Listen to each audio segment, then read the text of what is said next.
Per 1 Oktober kemarin, pemerintah menambah kuota BBM bersubsidi, mulai solar 17,83 juta kiloliter dari semula 15,1 juta kiloliter, dan Pertalite 29,91 juta kiloliter dari kuota semula 23,05 juta kiloliter.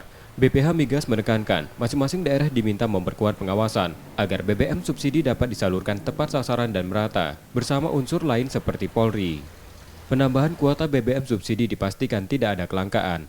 Maraknya antrian yang terjadi di SPBU seperti di Sumsel bukan diakibatkan BBM langka, disebabkan beberapa faktor seperti keterlambatan pengiriman dan areal SPBU yang sempit. Ada terdengar isu bahwa BBM bersubsidi khususnya akan segera habis. Nah, ini kami juga ingin menyampaikan supaya masyarakat sekarang tidak khawatir lagi bahwa pemerintah sudah melakukan penambahan kuota per 1 Oktober kemarin. Dan juga bukan berarti bahwa penegakan hukum menjadi lemah terhadap penyalahgunaan BBM, tapi justru kami ingin meningkatkan dan terus meningkatkan pengawasan terhadap penggunaan atau pendistribusian dari BBM bersubsidi tersebut. Polda Sumsel memastikan pengawasan dan penegakan hukum terkait penyaluran BBM bersubsidi lebih diperkuat dengan meminta kepala daerah dapat membantu regulasi tertentu terkait penyimpangan distribusi.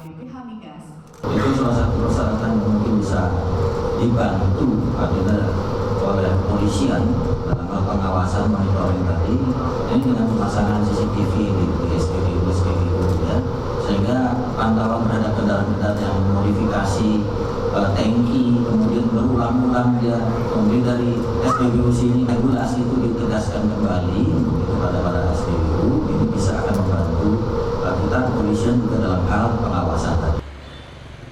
Sebelumnya BPH Migas bersama Polda Sumsel mengamankan 7.000 liter solar dari gudang penimbunan di Kabupaten Muara Enim yang didapat dari SPBU di Kota Prabu Muli dengan 3 orang ditetapkan sebagai tersangka. Reski Oktora, Mukles Diferensial, Kompas TV, Palembang, Sumatera Selatan.